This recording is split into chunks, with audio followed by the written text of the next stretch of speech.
एक बात बताओ, आपके सामने भगवान आ जाएं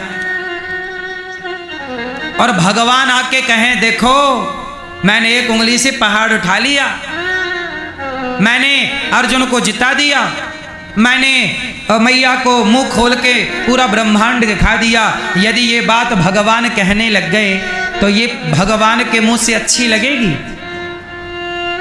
बोलो, क्या ये बातें भगवान के मुंह से अच्छी लगेंगी? जोर से। अरे मैंने गोवर्धन उठा लिया, मैंने घर घर जाके मटकी तोड़ के मक्खन खाया, हाँ मैंने गोपियों के मटकी पे गुलेल से पत्थर से मटकी तोड़ दी, उन्होंने कपड़े नहीं पहने और नहाने गई तो मैंने कपड़े चुरा लिए, ये सब भगवान बताएंगे, अच्छा लगेगा? भगवान आपसे कहें कि मैं तो कण कण में रहता हूं, भगवान कहें कि मेरा ध्यान किया कर, केवल मेरा ही ध्यान किया कर, भगवान ही सारी बातें कहेंगे, अच्छा नहीं लगेगा। इसलिए जो भगवान नहीं कह सकते वो कहने के लिए भगवान गुरु को भेजते हैं, जाओ आप कह दे, है ना?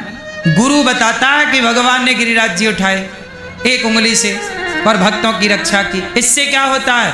भक्तों का भगवान पर विश्वास और मजबूत होता है। पर यही बात भगवान बताएंगे तो बात बनेगी नहीं। बोलो हाँ। फिर क्या हो जाएगी? भगवान अपने मुंह से अपनी प्रशंसा कर रहे हैं, वो गलत है। इसलिए खेचर दास जी ने कहा कि तुम केवल मंदिर में भगवान को देखते हो, जबकि विट्ठल नाथ जी चाहते हैं कि तुम कण कण में देखो। मैंने जहां पांव रखा वहां शिव जी प्रकट हो गए। इसका मतलब ये है कि इस धरती पर ऐसी कोई जगह नहीं जहां शंकर और नारायण का अस्तित्व ना हो। इसलिए तुम सब में ईश्वर को देखो, यही तुम्हारा गुरु मंत्र है। तुम किस में भगवान को देखो? जोर से, सब में ईश्वर को देखो, यही तुम्हारा गुरु मंत्र है। उस दिन से खेचर दास जी को प्रणाम किया और यही गुरु मंत्र पाया, क्योंकि नामदेव जी को गुरु मंत्र खेचर दास जी ने दिया, भगवान का मंत्र दिया, वो मंत्र का जाप किए। और अब की बार क्या हुआ? नामदेव जी रोटी बना रहे थे तो कुत्ता उनकी रोटी मुंह पे दबा के भाग गया। तब नामदेव जी दौड़े। ये पहली बार हुआ कि नामदेव जी ने पहली बार मंदिर के बाहर भी कुत्ते में ईश्वर का दर्शन किया। अभी तक नामदेव जी भगवान मंदिर में भगवान को देखते थे, अब कुत्ता रोटी लेके भागा तो नामदेव जी बोले प्रभु सूखी ना खाओ, आपका दिया घी है, घी चुपड़ के खाओ। लोग बोले वो कुत्ता है, नामदेव जी बोले नहीं वो कुत्ता नहीं है, वो भगवान है। और जब कुत्ते में भगवान का भाव रखा तो विट्ठल नाथ जी उस कुत्ते से प्रकट होकर नामदेव जी को दर्शन दिए और फिर बोले नामदेव अब तू पक्का हो गया, पक गया। अभी तक तू कैसा था? कच्चा। अब कैसा हो गया? अब पक गया। क्यों पक गया? क्योंकि अब तुझे कुत्ते में भी मेरा दर्शन होने लग गया। ये है ईश्वर की व्यापकता। यही बात तुलसीदास जी कहते हैं, सिया राम मैं सब जग जानी, करहूं प्रणाम जोरि जुग पर। सब में ईश्वर। केवल मंदिर में भगवान देखना ये लक्षण सही नहीं है। मंदिर में देखो पर कण कण में, माँ पिता सब में ईश्वर। अब बात करते हैं माता शबरी की। शबरी को राम पहले मिले कि गुरु पहले मिले? जोर से, क्या नाम था माता शबरी के गुरु का? महर्षि मतंग। ये मतंग ऋषि जंगल में रहते थे, तपस्या करते थे। शबरी अपने घर से भाग कर आई थी। क्यों भाग कर आई? इसकी कथा ध्यान से सुनो। मैया, ओ गुलाबी मैया कहाँ जा रही हो? शबरी भागी, तुम भी भाग रही हो? नहीं तो बैठ जाओ।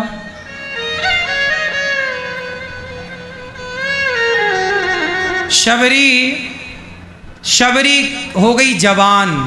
जवान मतलब पहले 10 साल में ब्याह कर देते थे। शबरी हो गई 10-12 साल की, अभी बच्ची ही है, जवानी से बहुत दूर है।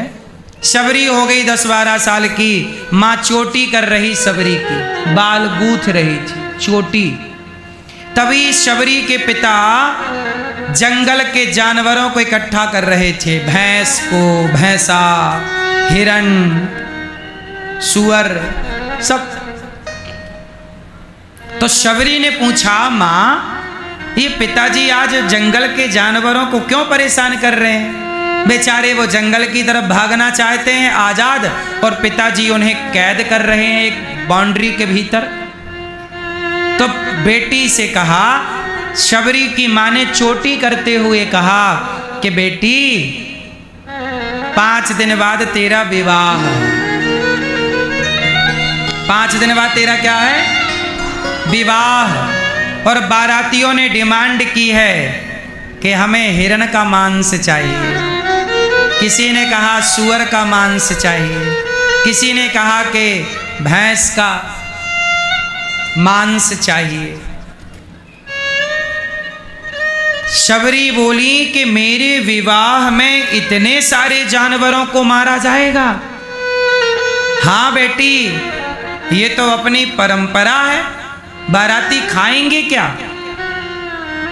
शबरी बोली मेरे विवाह में इतने जानवर मरेंगे माँ, ये तो बड़ा पाप होगा। माँ ने कहा, बेटा पाप पुण्य तो मैं नहीं जानती, पर तेरे विवाह में तेरे पिताजी बड़ी धूमधाम से तेरा विवाह करना चाहते। शबरी बोली ठीक है। रात हुई, सब सो गए।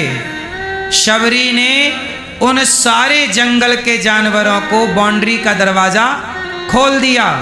सारे जानवर जंगल की तरफ भागे और शबरी को आशीर्वाद दिए, शबरी तुमने हमें मुक्त किया है, भगवान तुम्हें मुक्त करेंगे। उन जानवरों के अंदर से दुआ निकली जो कटने के लिए खड़े थे। जो जानवर कटने के लिए खड़े थे उनके राम राम से दुआ निकली कि तुमने हमें मुक्त किया, ईश्वर तुम्हें मुक्त करेंगे। शबरी जानवरों को मुक्त करके जंगल चली गई। अब सोचिए, शबरी कोरा कागज है। शबरी क्या है? कोरा कागज। 12 साल की लड़की है, भगवान को जानती नहीं, कभी सत्संग किया नहीं। अब घर का माहौल तो मांसाहार था, तो क्या माहौल रहा होगा। छोड़कर चली गई सबको, बोली मैं जंगल में रहूंगी, मेरे विवाह के चक्कर में इतने जीव हत्या सही नहीं है। जंगल में चलती चलती घोर जंगल में चली गई, भयंकर घनघोर जंगल में घुसी। और जंगलों में पहले साधु संत रहा करते थे, तो महर्षि मतंग जी का आश्रम नजर आया। शबरी माँ बोली ये बाबा जी क्या कर रहे हैं यहाँ? तो छिप छिप के देखा करे, वो पूजा करें, वो पाठ करें, वो यज्ञ करें, वो हवन करें। शबरी बोली ये अच्छे हैं, ये किसी की हत्या नहीं करते, ये कंद मूल फल खा के पेट भरते हैं। तो शबरी को बड़ा प्रभावित किया संतों की दिनचर्या ने।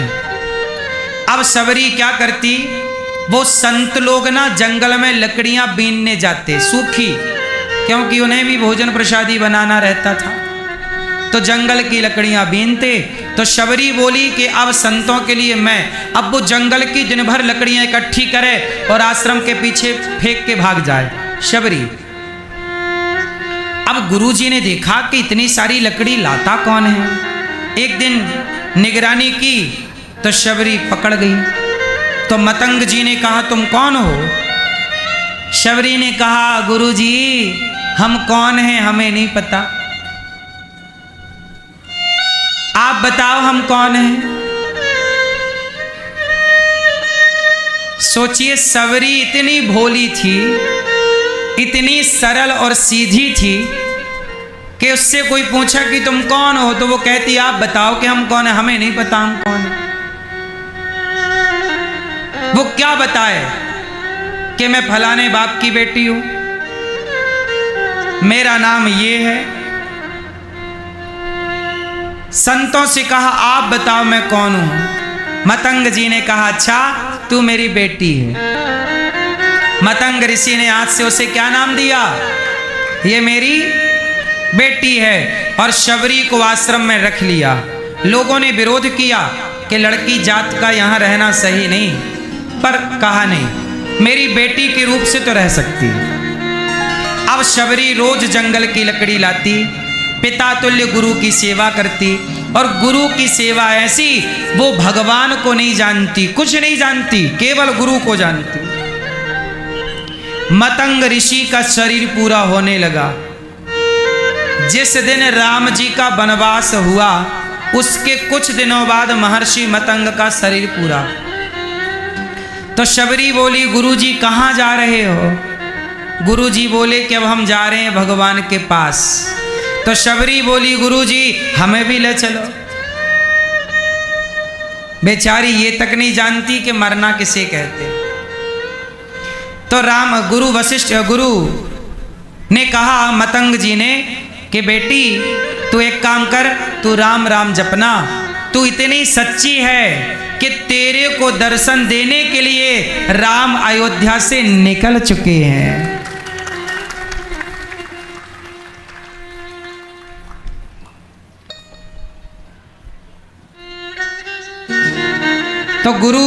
तो शबरी ने कहा गुरुजी आप भी रुक जाओ, जब प्रभु निकल चुके हैं तो आप भी देख लेना।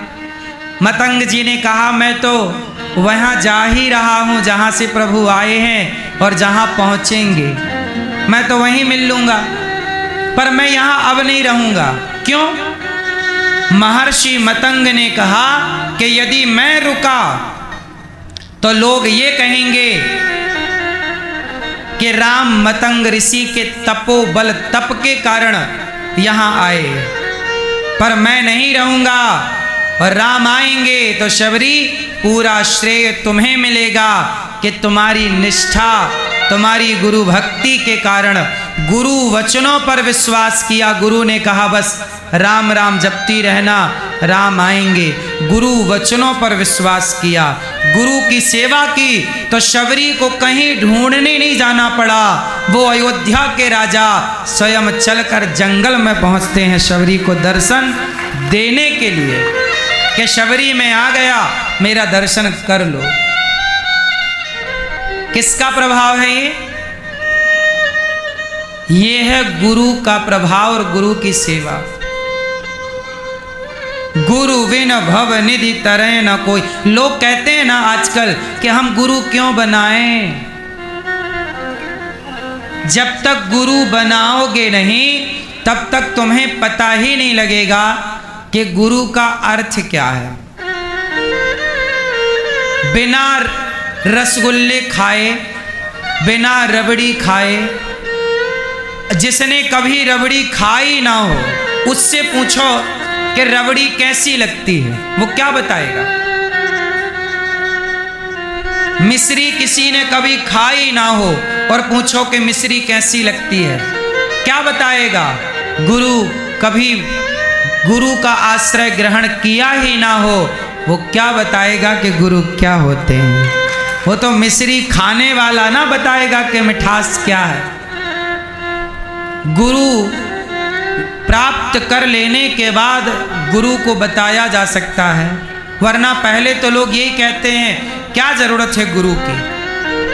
अरे बिना गुरु के भीतर का गुरूर मिटता नहीं है। जब भीतर का गुरूर मिटता है तब गुरु प्रवेश करते हैं जीवन में, और जब गुरु आते हैं तो गोविंद के आने की संभावना 99% बढ़ जाती है। हाँ या ना? 1% तो पहले से ही थी, इसलिए को छोड़ा। जैसे नामदेव जी को बिना गुरु के भगवान मिल गए, तो कुछ भक्त ऐसे हैं जिन्हें बिना गुरु के भगवान मिल जाते, परंतु भगवान ही कह देते हैं कि जाओ गुरु का आश्रय ले लो। इसलिए भगवान की संभावना 99% बढ़ जाती है गुरु के बाद। चित्त शांत। आजकल लोग डिप्रेशन में कौन है? मैया काहे खड़ी हो मेरी माँ? बैठ जाओ, बैठ के सुनो। खड़े होके नहीं सुनते, बैठ जाओ। सब लोग बैठो। तो बताओ, गुरु कितने होने चाहिए जीवन में? जोर से। हम सबके गुरु बहुत होते हैं। माता गुरु, पिता गुरु, पढ़ाने वाले गुरु, मंत्र देने वाले गुरु, गुरु बहुत हो सकते हैं। दीक्षा गुरु एक ही होते हैं, पर शिक्षा गुरु बहुत हो सकते हैं। कुछ लोग क्या करते हैं, गुरु बदल देते हैं। बोले हमें ये गुरु अच्छे नहीं लगे, वो गुरु अच्छे। गुरु कोई भी हो, गुरु का काम सिर्फ इतना है कि वो आपको मंत्र दे दे। गुरु क्या देते हैं? जोर से, मंत्र। और मंत्र देने के बाद पूरा खेल आपका। शबरी के गुरु ने शबरी को मंत्र दे दिया। अब शबरी ने उस मंत्र में श्रद्धा रखी, जाप किया, तो राम मिल गए। मीराबाई के गुरु ने मंत्र दे दिया। मीराबाई क्या बोलती है? वस्तु अमोलक दी मेरे सतगुरु, करी कृपा अपनायो पायो जी मैंने राम रतन धन। मेरे गुरु ने बड़ी कृपा की और मुझे अनमोल वस्तु दे दी। करी कृपा अपनायो, वस्तु अमोलक, अनमोल वस्तु दी मेरे सतगुरु। अब गुरु ने तो ज्ञान दे दिया, पर आपने उस ज्ञान पर अपने को चलाया ही नहीं। तो गुरु बदल लेने से भगवान मिल जाएं, संभावना है ईश्वर के मिलने में। ये तो वही बात हो गई कि ये वाला पति अच्छा नहीं है, इसे तलाक दे दो, वो थोड़ा ज्यादा ठीक है। आजकल यही चलन है। आजकल लोग गुरु मंत्र, लोग आते हैं कहते हैं गुरुजी हमने उनको गुरु बनाया था, क्या हम गुरु बदल लें? अरे गुरु जी ने जो मंत्र दिया है वो मंत्र तो भगवान का नाम है। गुरु देखो, जब आप ट्रेन में बैठते हो तो इंजन में ड्राइवर बैठा होता है। बोलो हाँ, वो ड्राइवर बैठा है तो चलाना जानता होगा ट्रेन को, वो चलाना जानता है, चला रहा है। आप बस बैठ जाओ, विश्वास करो, ट्रेन पर बैठ जाओ, तुम्हारी मंजिल तुम्हें मिल जाएगी। हाँ? ऐसे एक गुरु पर विश्वास नहीं है तो दूसरे पे होगा कन्फर्म, ये कैसे गारंटी कोई देगा? इसलिए कहता हूं सबसे पहले तो अपने मंत्र में। आजकल लोग क्या कहते हैं, गुरुजी हमने ये मंत्र, जैसे गुरुजी ने मंत्र दिया ये मंत्र जपो, तो चेला क्या बोलते हैं, गुरुजी हम तो ये मंत्र नहीं, हम वो मंत्र जप लें क्या? जब तुम ऑलरेडी मंत्र जपते थे, जपते हो और वही जपना है तो फिर गुरु के पास आए क्यों थे?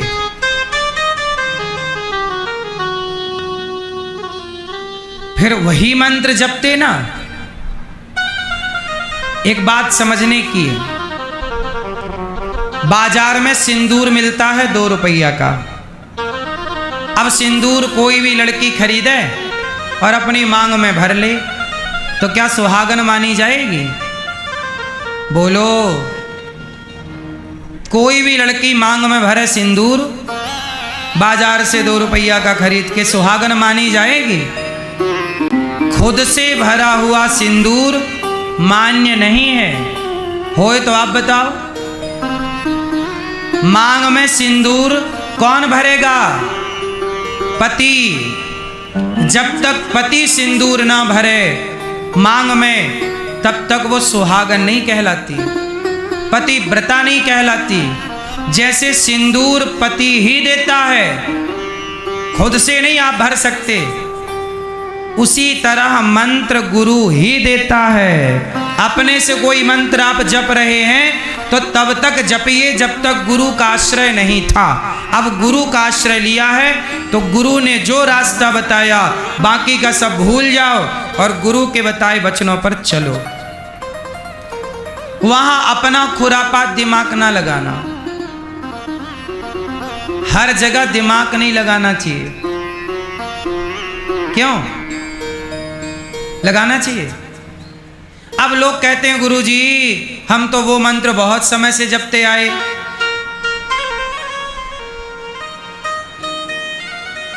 आपने जपा उसका फल मिलेगा, जपा है ना, उस मंत्र को जपा है इसलिए अब तुम्हें गुरु के द्वारा मंत्र प्राप्त हो रहा, ये उस मंत्र का ही फल है।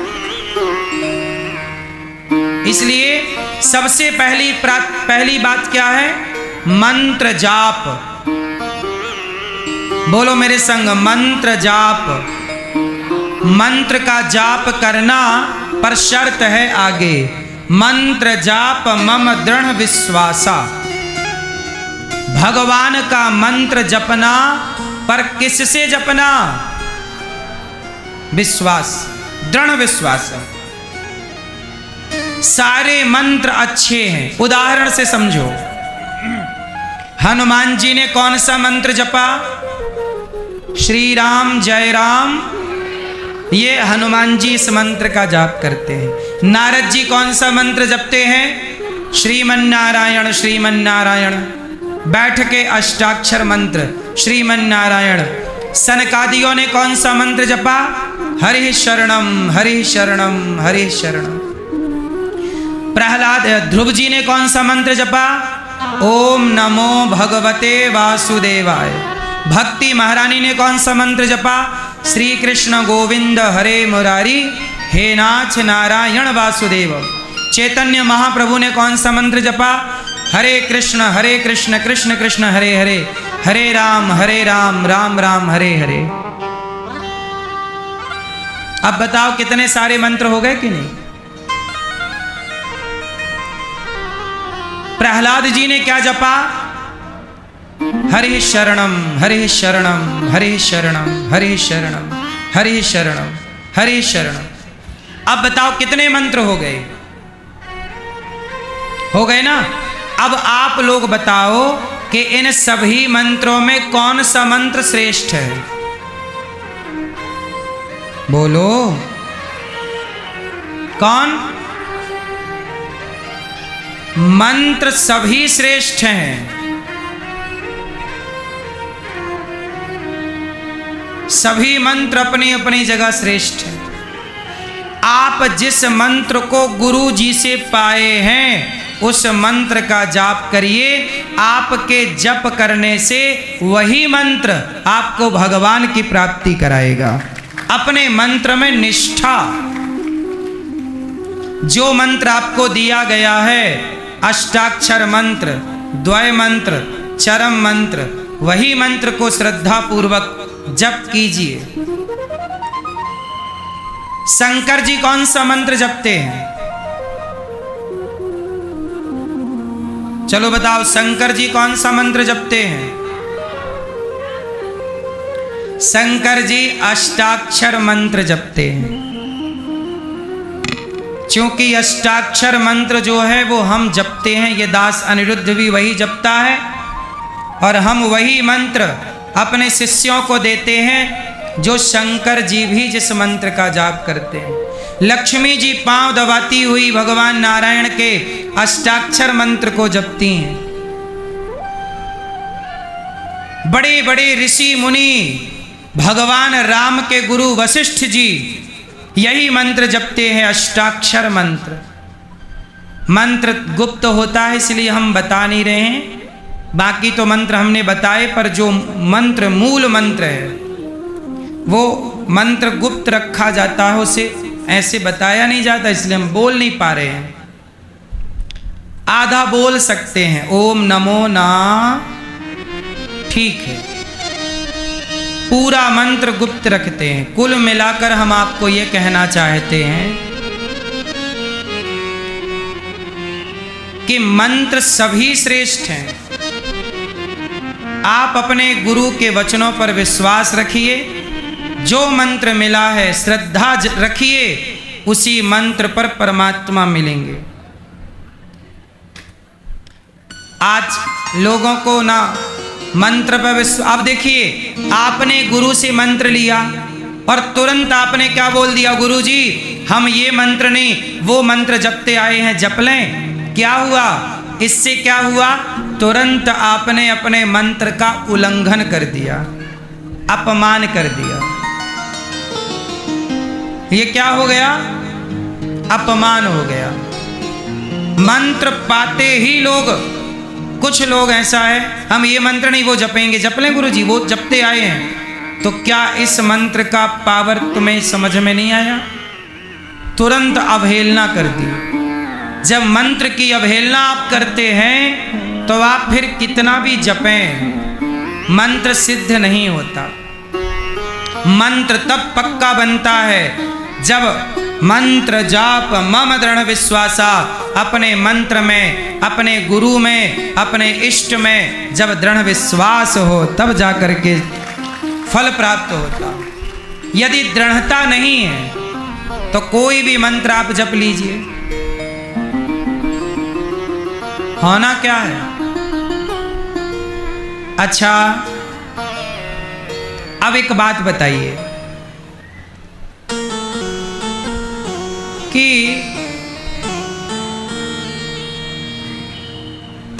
भगवान राम को विभीषण को राम मिल गए, तो ये बताइए विभीषण को राम पहले मिले कि गुरु मिले, कौन मिला, हनुमान जी।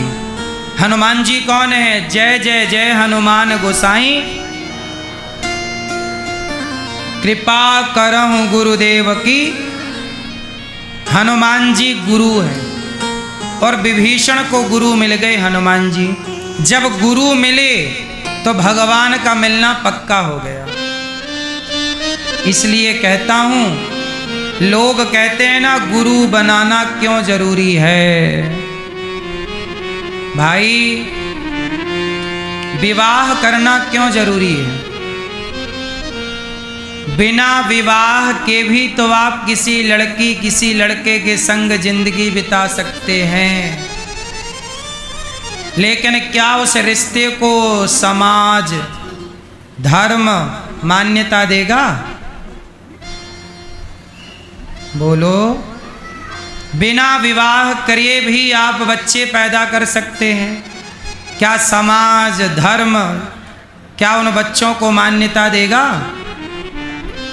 उसी तरह अधर्म से तो फिर कुछ भी करिए भाई, लिव इन क्या है, अधर्म, उससे भी बच्चे पैदा हो सकते हैं। लिव इन में कोई रोक छोड़ ही लेगा, बच्चे तो पैदा हो ही जाते हैं, लिव इन में भी हो सकते हैं, लेकिन वो अधर्म है। धर्म क्या है, पहले विवाह करो, विवाह के बंधन में बंधो, फिर बच्चे पैदा करना धर्म है। यदि अधर्म ही करना है तो आपको कोई रोक नहीं सकता और कोई समझा नहीं सकता, लेकिन धर्म पर चलना है तो समझाया जाएगा। ये गीता भागवत गुरु उन लोगों के लिए हैं जो धर्म पर चलना चाहते हैं, जो अधर्म पर चलना चाहते हैं उनके लिए कोई गुरु की जरूरत नहीं होती। आजकल लोग कहते हैं गुरु की क्या जरूरत है, ये वो लोग कहते हैं जिन्हें अधर्म पर चलने की आदत हो गई है, क्योंकि धर्म पर चलना थोड़ा बंधन है। धर्म पर चलना थोड़ा कठिन तो है। बंधन में रहना पड़ता है मर्यादाओं के।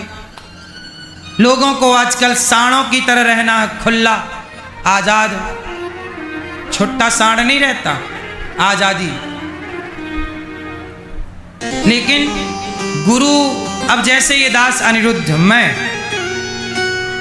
अब मैं आजाद नहीं हूं। हमारे गुरुजी भले भगवान के धाम चले गए, पर गुरु के द्वारा दिया गया वो ज्ञान, बताया गया वो मार्ग मेरे हृदय में गुरुदेव बैठ करके आज भी मुझे प्रेरणा वही दे रहे हैं जो तब दे रहे थे। ऐसा छोड़ी कि मेरे गुरुजी चले गए तो अब मैं मनमाना करने लग जाऊं। मेरे गुरुजी के जाने के बाद भी मैं उसी रास्ते पर चल रहा हूं जो रास्ता मेरे गुरुजी ने रहते हुए बताया था। बता दिया रास्ता, अब हमें चलना है सारी जिंदगी। गुरु तो आएंगे और जाएंगे। हम भी आज हैं, कल रहेंगे इसकी गारंटी नहीं, पर जो ज्ञान आपके लिए है वो मंत्र, वो ज्ञान सदा आपके पास है, उस पे चलो। अब कुछ लोग कहते हैं गुरुजी, हमारे गुरुजी तो भगवान के घर चले गए, अब हम गुरुजी बदल लें। लो भैया, ऐसे तो कोई पति मर जाए तो पत्नी बोले अब चले गए, अब बताओ बदल लें।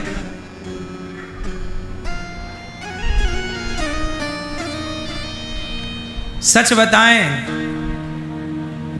आज लोग मांगते हैं गुरुजी गुरु मंत्र दे दो। सच बताएं, बहुत सारे लोग ऐसे होते हैं जो गुरु मंत्र लेने के अधिकारी नहीं होते। गुरु मंत्र लेने के अधिकारी बनना पड़ेगा पहले। हर चीज का क्या बनना पड़ेगा? अधिकारी। सेना में आप भर्ती होना चाहते हैं,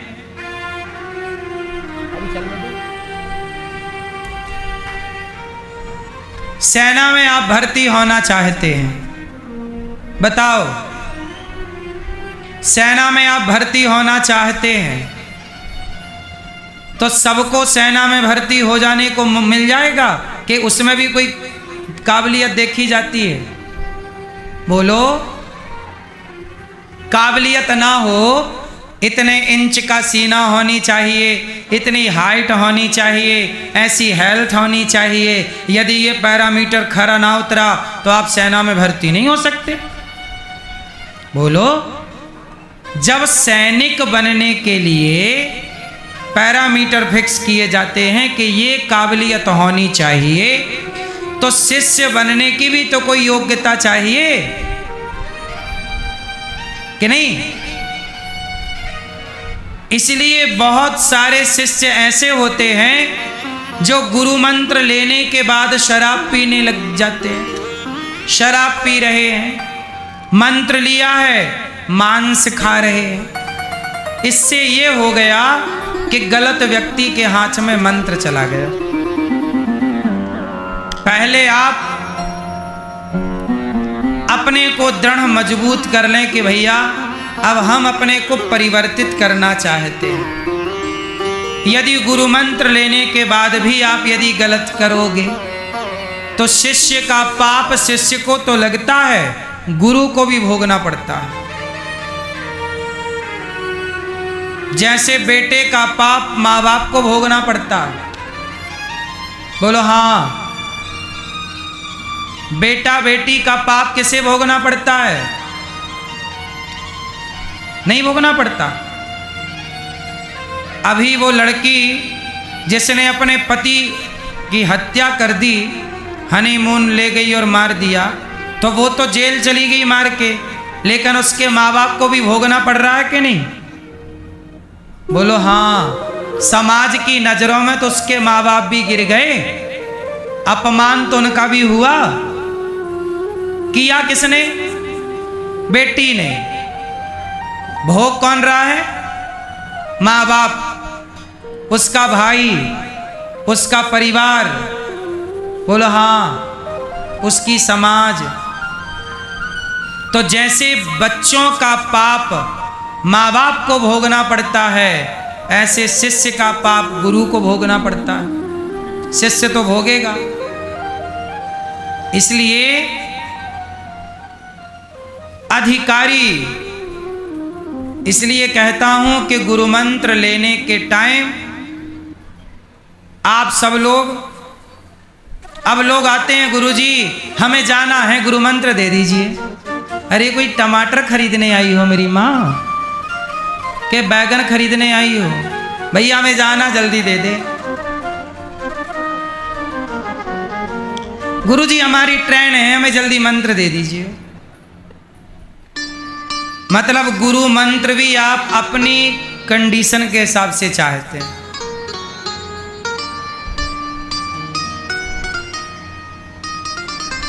आपको सबसे पहले मैं बताऊं, शिष्य बनने के पहले शिष्य बनने की काबिलियत लाओ। कैसा शिष्य होना चाहिए? जिसका हृदय पवित्र हो। यदि हमारी बाल्टी में जरा सा मलमूत्र है, जरा सा 1 ग्राम, 1 ग्राम 2 ग्राम थोड़ा सा मलमूत्र चिपका है बाल्टी में, क्यों? हमारी बाल्टी में 1-2 ग्राम मलमूत्र चिपका है और हमने उसमें बाद में गंगा जल भरा, गंगा हर हर गंगे, और फिर वो सबको बांटा जाए, गंगा मैया का पानी, गंगा जल पियो पियो पियो। पीने योग्य है?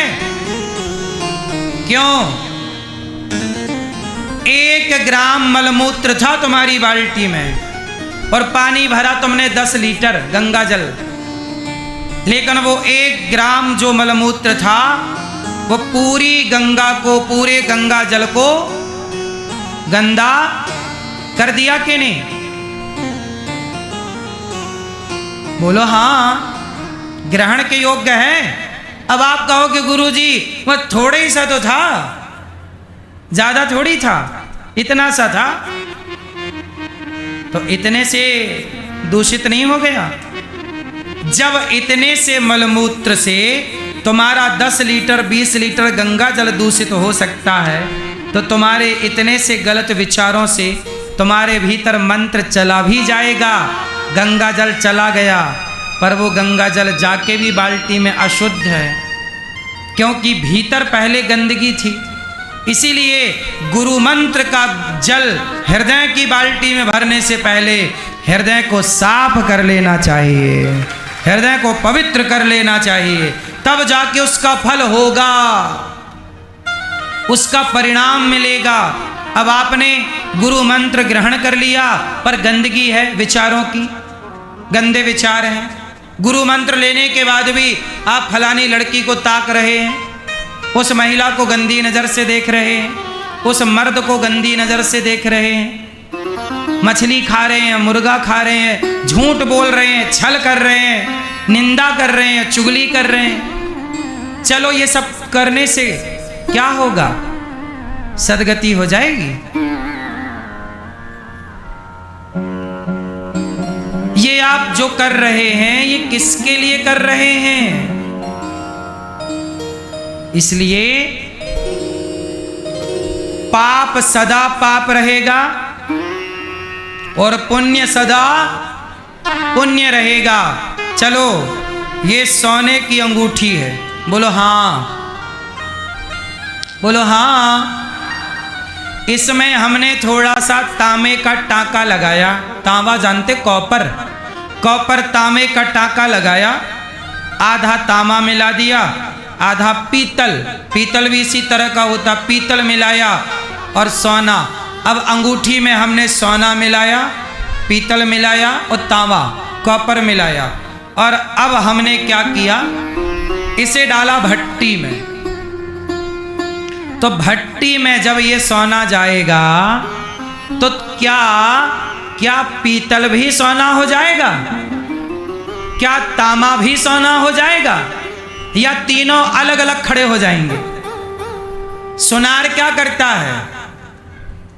कोई भी धातु मिला दो सोना में, सोनार क्या करता है? वो सारी धातुओं को सोने से अलग खड़ा कर देता है। बोलो हाँ। जबकि मिल जाने के बाद तो ऐसा लगता है कि ये सोना एक बिल्कुल एक सा चमक, एक सा सब पर भट्टी पे अलग अलग हो जाएगा। उसी तरह तुमने जो पाप किया होगा, जो पुण्य किया होगा, जब ईश्वर की भट्टी पे जाओगे तुम्हारे पाप अलग हो जाएंगे, पुण्य अलग हो जाएंगे। पाप पाप ही रहेगा और पुण्य, और वो दोनों ही आपको भोगने हैं। हमारी अंगूठी में किसी ने पीतल लगाया और हमें बेच दिया कि ये सोना है, हमने खरीद भी लिया, सोने के दाम दे दिए। तो सोने के दाम देकर हमने खरीद लिया, तो क्या सोने के दाम देने और लेने से भी क्या पीतल सोना हो जाएगा? क्योंकि हमने तो दाम सोने के दिए। भले आपने पाप को पुण्य समझा हो, भले आपने पाप को स्वीकार किया हो कि यार पेट भरने के लिए आप लोग बिजनेस करते हो, व्यापार करते हो, तो आप लोग क्या करते हो यार, थोड़ा बहुत झूठ बोल लेते हो। आप लोग बिजनेस व्यापार कैसे चलेगा महाराज, झूठ नहीं बोलेंगे तो बोल लो झूठ, लेकिन वो सारा झूठ तुम्हारे सामने खड़ा होगा, भोगना पड़ेगा साहब, दोनों अलग होगा। जो पुण्य किया होगा वो अलग खड़ा हो जाएगा। पुण्य बुलाएगा आजा, जब पुण्य के पास जाओगे तो पुण्य तुम्हें सुख देगा, और जब पुण्य पूरा खत्म हो जाएगा तो पाप रह जाएगा, पाप तुम्हें दुख देगा। इसलिए आप होशियार ज्यादा ना बनो कि जी हमने तो पाप किए पर थोड़ा पुण्य कर लिया, गुरु मंत्र ले लिया हमने। हाँ, हमने गुरु मंत्र ले लिया, गुरु मंत्र ले लिया, क्या गुरु के वचनों पर चले? क्या गुरु का बताया रास्ता अपनाया, जाप किया? नहीं किया, बस गुरु मंत्र ले लिया। झूठ बोल रहे हैं, दिन भर बैठे प्रपंच कर रहे हैं, निंदा कर रहे हैं, चुगली कर रहे हैं, क्या होगा? इसलिए आप लोग जो करते हो ना अपने लिए, आप लोग अपने बच्चों को समझाते हो ना, बेटा पढ़ ले, मोबाइल ना चला, बेटा पढ़ ले, मोबाइल ना चला, लेकिन तुम्हारा बेटा नहीं सुनता। ऐसे ही तुम्हें हम बोलते हैं भैया माला जप लो, पंचायत ना करो, भगवान की कथा सुन लो, पंचायत ना करो। जैसे तुम्हारा बच्चा नहीं सुनता, ऐसे तुम भी तो नहीं सुनते। सब परेशान हैं। आप लोग 2-2 घंटा प्रपंच करते हैं। ये नहीं कि आंख बंद करें और भगवान के आगे बैठकर परमात्मा को दोनों याद करो, पति पत्नी याद करो, बेटा बच्चे। 24 घंटे में 23 घंटा काम करो, पैसा कमाओ, बढ़िया करो, जो भी करना। 1 घंटा तो बैठो। मैया कहाँ चली बैठने? आ जाओ बैठो, भगवान के पास बैठो, भगवान को याद करो। आपने देखा ऊपर लक्ष्मी नारायण भगवान कितने सुंदर हैं? बोलो हाँ, देखा कि नहीं? बहुत नजरें मिलाकर देखिएगा, भगवान इतने सुंदर हैं। और राम लला और हमारे गौरी गोपाल भगवान, राधा कृष्ण भगवान और राम लला और लक्ष्मी नारायण भगवान इतने सुंदर हैं, इतने सुंदर हैं कि हम जब उन्हें देखते हैं तो नजरें हटाई नहीं हटती। हम भगवान को देखते ही रहें, ऐसा लगता देखते ही रहें, देखते ही रहें। भगवान को सच बताएं तो हम आपसे बात कर रहे हैं ना, तो भी अपने भगवान श्रीमन नारायण को और श्री सीतारामचंद्र भगवान को, राधा कृष्ण भगवान को देख रहे हैं। हमारे हृदय में बसे वो छवि बसी है भीतर। हम चलते फिरते उड़ते बैठते कहीं भी रह के भगवान को देख सकते हैं, क्योंकि अब वो केवल मंदिर में नहीं है। मंदिर बनाए ही इसलिए जाते थे कि मंदिर से आप अपने नेत्रों से फोटो खींचो। आजकल आप लोग फोटो मोबाइल पे खींचते हो, हम भी फोटो खींचते हैं, पर अपने आंखों के कैमरे से अपने हृदय में सेव कर लेते हैं, ताकि कहीं भी रहें अपने भगवान का ध्यान कर सकें, उन्हें देख सकें। इस तरह से परमात्मा में समर्पण होके कार्य करो, भगवान का अधिक चिंतन करो, मंत्र का जाप करो, वही है धन पायो जी मैंने। तो गुरु की जरूरत क्यों है? गुरु के बिना गति नहीं है मेरी माँ। बोलो हाँ। तो आज गुरु पूर्णिमा का पावन पर्व है। आप भी इस गुरु पूर्णिमा के पावन पर्व में जो बताया गया रास्ता, जो बताई गई बातें, केवल एक भगवान के सिवा आपका कोई नहीं है, ये अंतिम सत्य है। मेरा भगवान के सिवा कोई नहीं, आपका भी भगवान के सिवा कोई नहीं है। इसी को सत्य मानकर कार्य करिए, अच्छे काम करते रहिए। गुरु क्या करते हैं? गुरु कहकर भी सिखाते हैं।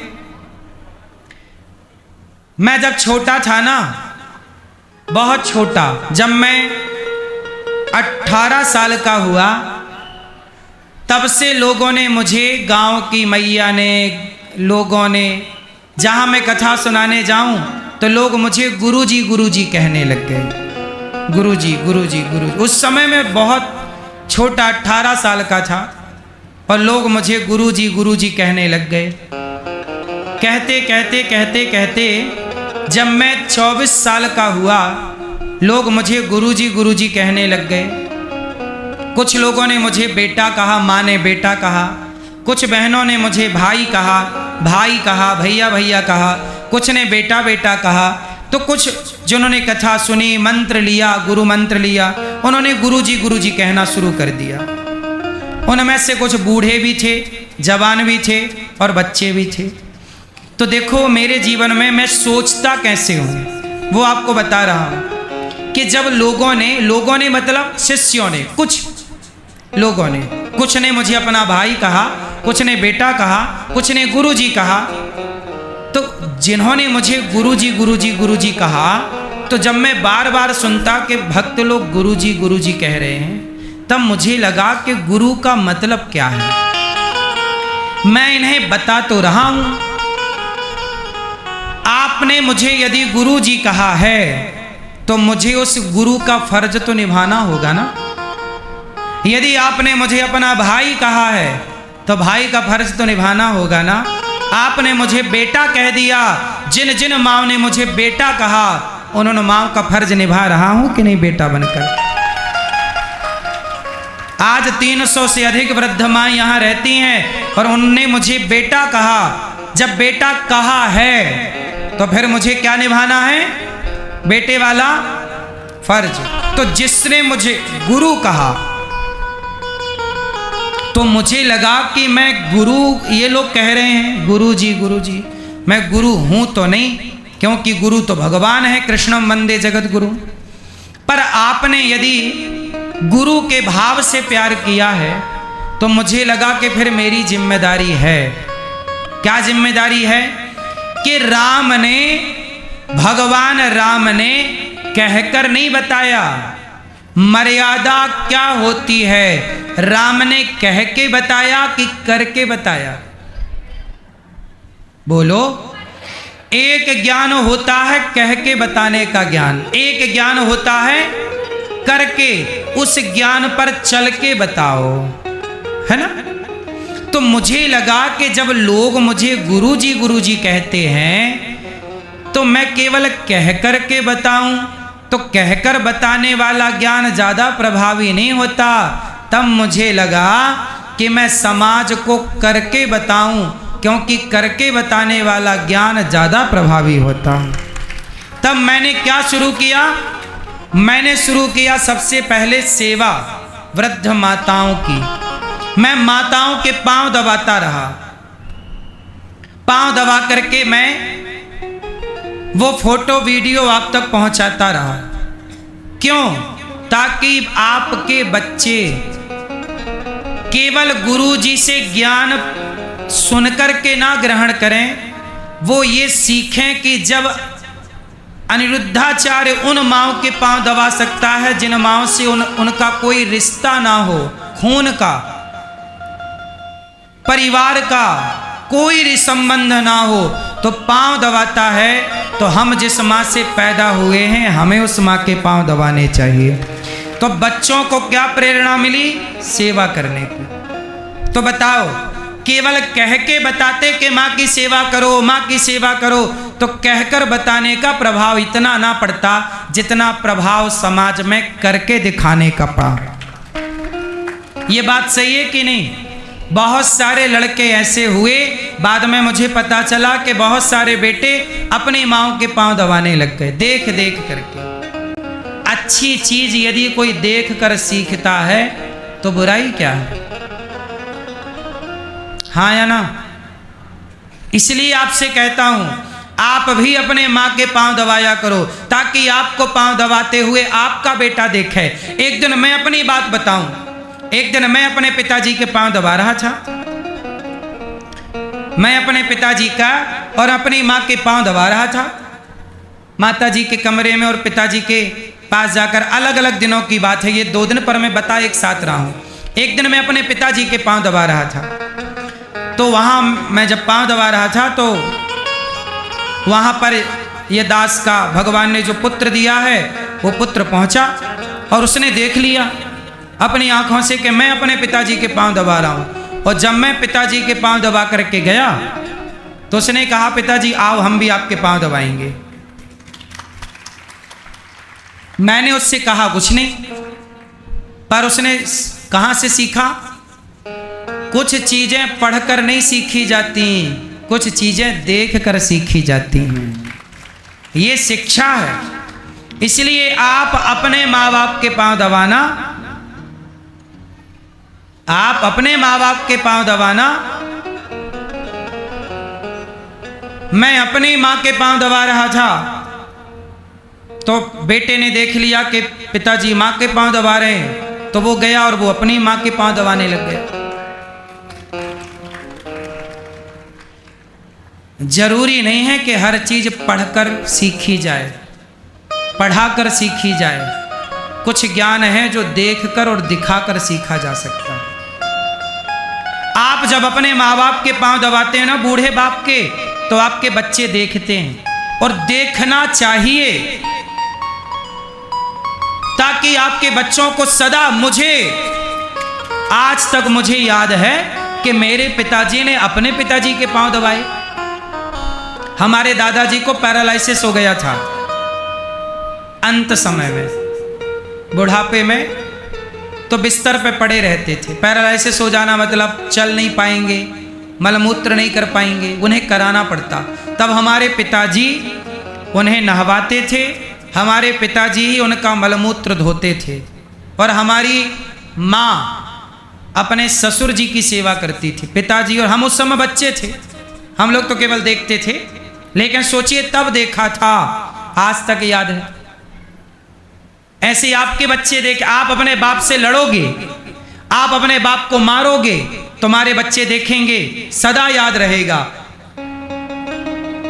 रबर से तो मिटाया जा सकता है ना साहब, कागज में लिखा, पर जो दिमाग में एक बार देख कर लिख गया कोई नहीं मिटा सकता। कोई रबर नहीं बनी ऐसी जो दिमाग का मिटा सके। बोलो हाँ। तो मेरे पिताजी ने अपने पिता की सेवा की, उनके पांव दबाते, उनको दवाई ला कर देते, वो बिस्तर पे पड़े रहते, पैरालिसिस के रोगी हो गए, उनको नहलाते, वो बैठ नहीं पाते, उनका पांव अकड़ गया था, खड़े रहते थे, पड़े रहते थे, बैठना नहीं बनता था, बैठते बड़े कठिन से बैठते थे। तो खड़े खड़े वो मलमूत्र करते थे, तो उनको खड़े करके ही, उस समय कोई अटैच लेट बात का कॉन्सेप्ट था नहीं गांव में, कोई हमारे घर में कोई अटैच लेटरिन बाथरूम थी नहीं, तो ये सब खड़े करके उनको नहलाना, मलमूत्र वो करें, उनके बाद उनको एक बच्चे की तरह, जो एक माँ बच्चे को मलमूत्र के बाद साफ करती है, वो पिताजी अपने पिताजी का करते थे। ये सब हम लोग देखते थे। तो वो जो देखा अंदर है ना, कहते ना जैसा आप करते हैं वैसा आप पाते हैं। तो हमने अपने पिताजी से सीखा, अब हमारे बच्चे हमसे सीखेंगे, वही सीखेंगे जो हम करेंगे। हम अपने पिता को गालियां देंगे तो हमारे बच्चे भी हमको गालियां देंगे। हम अपने पिता का सम्मान करेंगे तो हमारे बच्चे भी हमारा, हम पिता की आरती उतारेंगे तो बच्चे भी आरती उतारेंगे। हम बाप को डंडा मारेंगे तो बच्चे भी। अब ये आपके ऊपर है कि आप अपनी संतान को कैसा बनाना चाहते हैं। पढ़ा के ना बना पाओगे। हर चीज की पढ़ाई नहीं होती साहब, फिर बोल रहा हूं, हाँ या ना। इसलिए सेवा करो। इसलिए ये दास अनिरुद्ध वृद्ध माओं की सेवा करता है। जब लोग मुझे गुरुजी कहने लग गए तो मुझे लगा कि अब मेरी जिम्मेदारी ये है कि जब गुरुजी आपने कहा है तो मैं आपको केवल कहकर ना बताऊं, कुछ काम करके बताऊं ताकि समाज को अच्छी दिशा मिले, प्रेरणा मिले, सीख मिले। इसलिए मैंने करना शुरू किया। क्या शुरू किया? माताओं की सेवा। फिर क्या हुआ? गौरी गोपाल में आज 300 से अधिक माताएं रहती हैं। आप भी उन माओं के बेटा बनते हैं, माताओं के भोजन में सहयोग करते हैं। यहाँ अखंड रसोई चलती है। समाज को अन्नदान देकर आपके लिए ये शिक्षा है कि आप भी भूखे को भोजन देना सीखें। आज देखो हजारों, आज ना कम से कम 50-60 हजार लोगों ने प्रसाद पाया और रात्रि तक पा लेंगे 50 से 60 हजार लोग भोजन। बोलो हाँ, आप देख सकते हैं अपनी आंखों से। अच्छा ये बताओ, ये दास अनिरुद्ध का आचरण मैं जो जो करता हूं उस काम से समाज को सीख मिलती है या नहीं? यदि कोई सीख लेना चाहे तो सीख सकता है कि नहीं? उत्तर दो। आपका बेटा लगभग मेरी उम्र का होगा। गौरी गोपाल आश्रम में जितनी माताएं हैं इन सबके पोता मेरी ही उम्र के हैं लगभग। आपका भी बेटा या पोता मेरी उम्र का होगा यदि आप मेरे पिता तुल्य होंगे तो आयु में। आपका बेटा भी मेरे बराबर होगा, 33-34 साल का।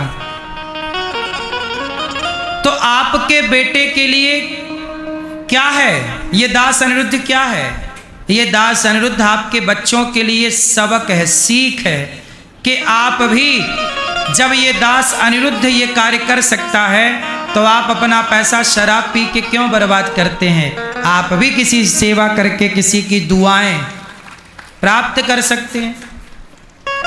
सीख सको तो सीख लो, नहीं सीखो तो कोई बात नहीं। गंगा बह रही है, पी सको तो पानी पी लो, नहीं पियो तो बह तो रही है। सेवाओं की धारा बह रही है, सीखना है सीखो, नहीं तो चल रहा है। कोई तो सीखेगा, क्यों मेरी मां? आज यहां इतनी सारी सेवाएं, आप सोचिए 150 बच्चे यहां पढ़ते हैं। कल एक बहुत पढ़े लिखे आदमी मेरे साथ बैठे थे। मैंने उनको बताया कि मेरे मन में एक स्कूल बनाने का प्लान चल रहा है दिमाग में। कहा कौन सा स्कूल बनाना है आपको? मैंने कहा CBSE बोर्ड बनाऊंगा। CBSE बोर्ड बनाऊंगा, कक्षा 1 से लेकर 12वीं तक बच्चों को निःशुल्क पढ़ा लिखा कर समाज को बताऊंगा कि शिक्षा के साथ संस्कार दिए जा सकते हैं। मैं देकर बताऊंगा। उन्होंने बड़े आश्चर्य से कहा कि आज तक इस देश में कोई भी ऐसा CBSE बोर्ड स्कूल नहीं है जो बच्चों को निःशुल्क प्राप्त होता हो। भारत में ऐसी कोई किसी राज्य की शिक्षा नहीं है जहां शिक्षा के संग संस्कार दिए जा रहे हों। जबकि CBSE के नाम से तो बच्चों से ज्यादा फीस वसूली जाती है। CBSE बोर्ड के नाम से बच्चों से तो ज्यादा फीस वसूली जाती है। उन्होंने कहा कि आप बनाएंगे और उसे चलाएंगे फ्री, कैसे होगा? हमने कहा इतिहास बदलने के लिए किसी को तो खड़ा होना ही पड़ेगा।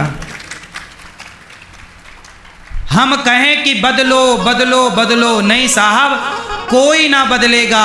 आपको हमको खड़े होकर बदलना पड़ेगा। इतिहास में एक बदलाव हम और आप कर सकते हैं। क्या बदलाव? शिक्षा का बदलाव। मेरे दिमाग में बहुत समय से चल रहा है। पहले गुरुकुल मन में आया तो मैंने गुरुकुल बनाया और गुरुकुल चल रहा है। एक गुरुकुल गौरी गोपाल गुरुकुल ऑलरेडी चल रहा है। ये गुरुकुल आप देख सकते हैं, 150 बच्चे पढ़ रहे हैं। पर गुरुकुल की शिक्षा मैंने सोचा कि मैं ऑनलाइन बच्चों तक पहुंचाऊं। पर ऑनलाइन का जब मैंने कॉन्सेप्ट सोचा और उसे धरा पर उतारने का प्रयास किया तो उसके बहुत अच्छे परिणाम, जब उस परिणामों पर विचार किया गया तो उसके बहुत अच्छे परिणाम नजर नहीं आए। तब मेरे मन में एक दूसरा प्लान आया, किसे बेहतर किया जाएगा, कैसे किया जाएगा। बोले बच्चे तो बच्चे हैं, बच्चों के स्कूल तो जाना ही है।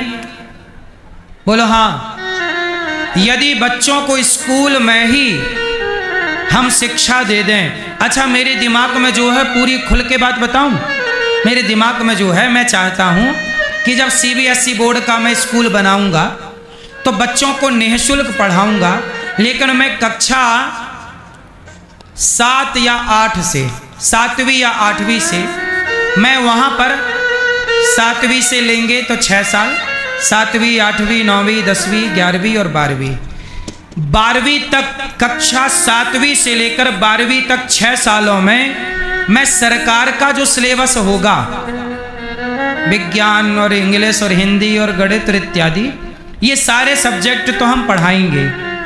परंतु हर साल 6 सालों का एक छोटा सा सिलेबस बनाएंगे, जरा सा, जिसमें हम क्या देंगे कि हर साल बच्चों को एक साल में गीता का ज्ञान, कि गीता का सार क्या है, मुख्य मुख्य श्लोक क्या क्या कहना चाह रहे हैं कृष्ण, और जो कृष्ण समझाना चाहते हैं अर्जुन को, क्यों ना वो हम अपने बच्चों को समझाएं।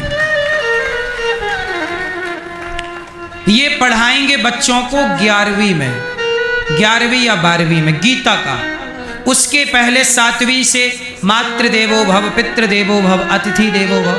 फिर 8वीं में थोड़ा हम वेदों का ज्ञान ले आएंगे कि भाई वेदों में देखो ये विचारधारा है, ये है।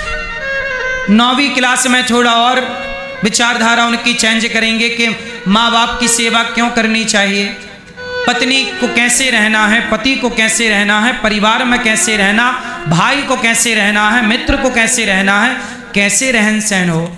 10वीं का एक थोड़ा सा, हर समय एक सिलेबस उनके लिए, और सारा सिलेबस कहाँ से हो, पुराणों से हो, वेदों से हो, छत्रपति का सिलेबस हो, जहाँ छत्रपति भी के बारे में पढ़ाया जाए, थोड़ा जीजाबाई के बारे में, जहाँ बच्चों को थोड़ा ज्ञान हो, बच्चों को थोड़ा, हमारे वेदों में विज्ञान कहाँ कहाँ है, हमारे वेदों पुराणों में विज्ञान। अब जैसे दुनिया ने माना कि पृथ्वी चपटी है, पर भारत के वेद पुराणों ने माना कि पृथ्वी गोल है, और वैज्ञानिकों ने भी यही माना कि पृथ्वी गोल है। कुरान और बाइबल ने माना कि पृथ्वी चपटी है, पर वेदों ने माना कि पृथ्वी गोल है। तो विज्ञान की कसौटी में हमारे वेद पुराण खरे उतरते हैं। तो हम अपने शास्त्रों से ढूंढ ढूंढ करके वो वैज्ञानिक तथ्य लाके बच्चों को पढ़ाएं कि आप ये मत समझो कि विज्ञान का आविष्कार अब हुआ, आज विज्ञान है, लाखों साल पहले भी विज्ञान था, हम उस पर काम कर सकते हैं। तो बहुत बढ़िया स्कूल जहां पर शिक्षा तो होगी पर संस्कार होंगे। क्या होंगे? बेटा इंजीनियर बने, डॉक्टर बने, एडवोकेट बने, जज बने, सब बने, पर पहले एक अच्छा इंसान बने। बताइए, ऐसे बच्चों की इस देश को आवश्यकता है कि नहीं? जहां हम बच्चों को 7वीं से बताने लग जाएं कि नशा करना गलत है। आजकल देखो 9वीं का बच्चा नशा करता है, 10वीं क्लास का बच्चा नशा करता है, और 12वीं और कॉलेज के बच्चे तो खूब नशा करते हैं। बोलो हाँ। तो क्यों ना हम 8वीं 9वीं जहाँ से बच्चों के बिगड़ने की उम्र चालू होती है, वहीं से हम समझाने लगें कि बेटा नशा करना कितना हानिकारक है। उनको हम पढ़ाएं कि नशा करने से ये नुकसान है, हम बताएं कि नशा सही होता तो फिर उस बोतल में क्यों लिखा होता कि शराब पीना स्वास्थ्य के लिए हानिकारक है। गुटखा अच्छा होता तो गुटखे के पाउच में क्यों लिखा होता कि गुटखा खाने से कैंसर होता। हम इतना पढ़ा ही तो नहीं पा रहे हैं बच्चों को। बताइए इस ज्ञान की हम बच्चों को ए फॉर एप्पल क्यों पढ़ाएं। ए फॉर एप्पल तो जान ही जाएंगे, पहले ए फॉर अर्जुन पढ़ा करके देखें। जहां अर्जुन का वो संधान गुरु द्रोणाचार्य ने कहा क्या दिख रहा है। दुर्योधन बोला पेड़ दिख रहा, आकाश दिख रहा, पर अर्जुन बोला कि चिड़िया की। जहां पर मन को केंद्रित, अर्जुन मतलब मन को केंद्रित करना। जब आजकल बच्चे क्या कहते हैं, हमें याद नहीं होता। जब ए फॉर एप्पल और बी फॉर बॉल पढ़ेंगे तो कैसे याद होगा। ए फॉर अर्जुन और बी फॉर बलराम पढ़ेंगे तब ना संस्कार बढ़िया होंगे। और अर्जुन की तरह वो साधने वाला बनेगा कि हाँ हमें लक्ष्य नजर आ रहा है। अर्जुन को क्या नजर आ रहा था, आंख। आंख मतलब लक्ष्य। तो आपको कैसे बच्चे चाहिए, जिन्हें लक्ष्य नजर आए वो, या जिन्हें सब कुछ नजर आए वो। आज के लड़कों को लड़कियों को सब नजर आ रहा है, वो सब देख रहे हैं। नहीं साहब, सब तो एक टाइम के बाद आप देख ही लोगे। एक उम्र पार होने के बाद आपको सब तो देखना ही है। बोलो हाँ, पर सब कुछ देखने की भी एक आयु होती है। किस आयु में क्या चीज देखना है। बच्चों की आयु सब कुछ देखने की तो नहीं है ना, कि है। बोलो, सब कुछ देखने की है। गलत समय पर। अब सोचो, दुनिया की एक रिसर्च आई है, दुनिया की डॉक्टरों की रिसर्च आई कि जो लड़कियों का जो टाइम मासिक धर्म होता है वो आज 21वीं सदी में 1 साल पीछे हो गया। पहले पता है आपको, पहले लड़की को यदि 12 साल में मासिक धर्म होता था, 12 साल की उम्र में, तो अब 11 में होने लग गया। यदि 13 में होता था तो 12 में होने। ये बात सही है कि गलत है, बोलो। मतलब आज के लड़की और लड़के समय के पहले जवान हो रहे हैं, समय के पहले वो ज्ञान पा ले रहे हैं जिस ज्ञान की उन्हें जरूरत नहीं थी। अब बताइए, आज के लड़के और लड़कियां जितना जानते हैं, ये लिविन में रह रह के सब ना जान गए। क्या ये जानने की उम्र है? कुछ ज्ञान तो शादी के बाद का होता है। इसी चक्कर में हमारे आद्य शंकराचार्य जी हार गए थे। इतिहास पढ़ लो, सब ज्ञान सबके लिए नहीं होता। आद्य शंकराचार्य जी का शास्त्रार्थ हो गया मंडन मिश्र से, तो मंडन मिश्र तो हार गए, पर मंडन मिश्र की पत्नी मां भारती खड़ी हो गई कि मैं लड़ूंगी। आद्य शंकराचार्य जी से मंडन मिश्र की पत्नी भारती से क्या हुआ? शास्त्रार्थ। लड़ाई का मतलब लड़ाई ढिसुम ढिसुम वाली नहीं, शास्त्रों की।